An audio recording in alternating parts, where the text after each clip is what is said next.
Le top news au cœur de l'action. Suivre les vents, cap sur l'horizon. Entre ciel, mer et flammes, toujours prêts. Les infos vives et l'histoire renaît. Des innovations qui défient la gravité. Des héros silencieux, des vies à sauver. Entre turbulences et ciel apaisé. Salut à toutes et à toutes, ici le Doc News pour une nouvelle petite news sur sur l'aviation. Et comme vous l'avez vu dernièrement, il y avait eu un petit chaos sur l'aéroport de Chippy. Ah, j'ai même plus le nom tellement que son nom est un peu spécial. Chippy Paul. Ouais, Paul. Comme vous l'avez vu dernièrement sur les petites news que j'avais traitées dessus, ben, il y avait un petit souci de manque d'antigivre. Et là, je vais découvrir qu'il y a une plus grosse polémique derrière ce bordel. En fait, ça touche pas que la compagnie KLM. Donc voilà, et avant de continuer cette vidéo, n'hésite pas à liker, commenter, partager et abonne-toi. Et on est parti direction le sujet principal. Et oui, oui. Quand l'hiver frappe fort, l'aviation devient l'un des secteurs les plus fragiles. Neige, givre, température négative et soudain tout peut s'arrêter. Aujourd'hui, on va parler d'une polémique très sérieuse qui touche directement KLM. L'aéroport d'Amsterdam Schiphol est une décision qui choque même en interne. Les avions de compagnies concurrentes auraient été dégivrés avant ceux de KLM. Et oui, vous avez bien entendu, dans un contexte de pénurie de chaos opérationnel, certains employés parlent carrément d'un monde à l'envers. On va décortiquer cette affaire, comprendre comment fonctionne le dégivrage, pourquoi cette décision fait polémique et surtout ce que révèle sur l'aviation européenne en situation de crise. Et oui. Qui dit situation de crise dit aussi carnage en crise.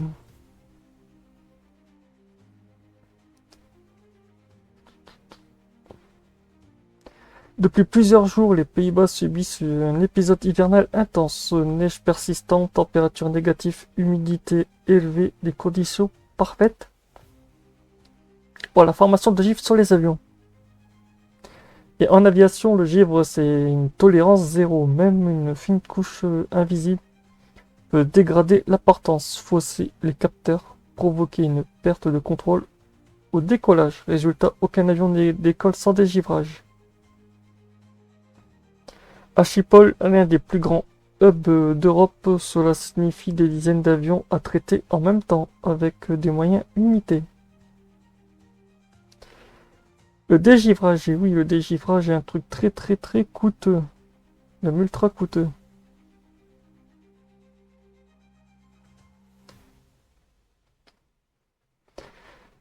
Contrairement à ce que pense le dégivrage n'est pas une simple coup de jet, c'est une opération coûteuse, chronophage, logistique et très encadrée. On utilise des fluides spécifiques souvent chauffés, projetés sur les ailes, les empennages, le fuselage, surface de contrôle. En période de froid extrême, un seul aéroport peut consommer des dizaines de milliers de litres par jour.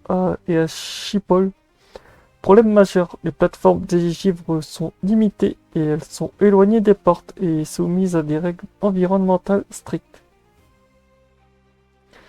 Chaque avion dégivré, plus de temps, plus de camions, plus de fluide. Autrement dit, tout le monde ne peut pas passer en même temps. Et bah, ça fait un peu de bouchon.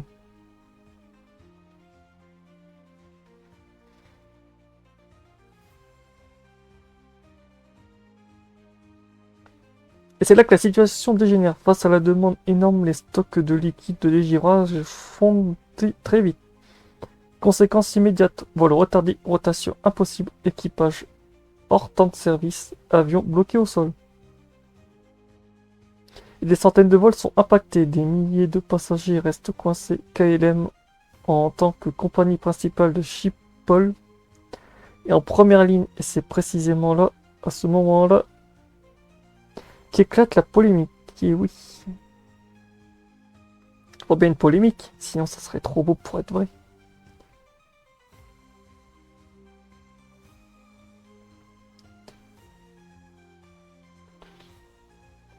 Selon plusieurs témoins internes, une colère monte chez KLM. Des employés dénoncent une situation jugée incompréhensible.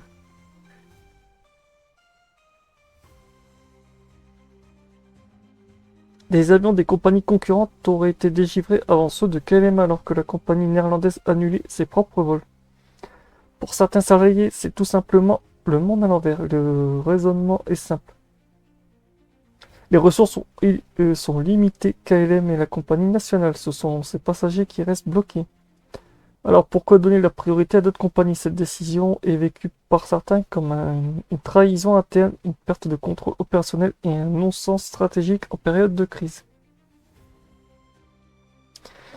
Mais attention, la situation n'est pas simple qu'elle n'en a l'air. Dans un grand hub Schiphol, tout ne dépend pas uniquement de KLM. Il y a des contrats, des accords de service, des règles d'allocation des ressources et une gestion centralisée de centaines d'opérations.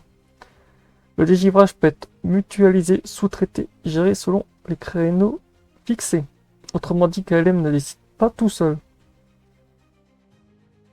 Mais le problème, c'est le timing. En situation normale, ces règles passent inaperçues. En situation de crise, elles explosent au grand jour. Comme toujours. Et c'est là que la question devient politique, économique et stratégique.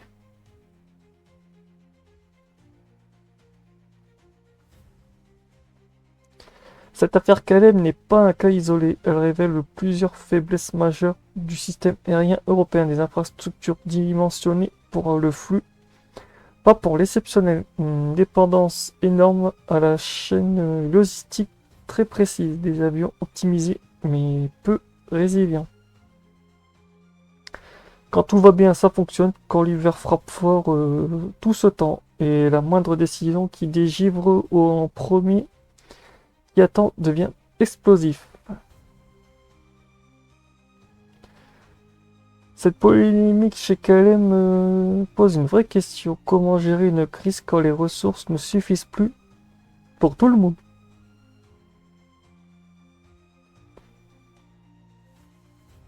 Priorité commerciale, priorité nationale, priorité contractuelle. Il n'y a pas de réponse simple, mais une chose est sûre, le dégivrage invisible pour les passagers peut décider du sort de milliers de vols.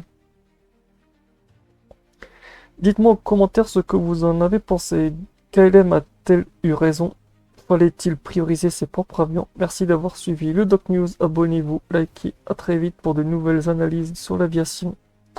De nouvelles news, de nouvelles polémiques et j'en passe. Tout ce qui touche à l'actu sur l'aviation et sur la météo et j'en passe. On se retrouve pour de prochaines news. Portez-vous bien. Tchuss.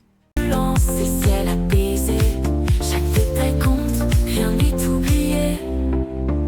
Dans le sillage des avions, des réponses, des questions, une mission informée, le Doc News pour éclairer.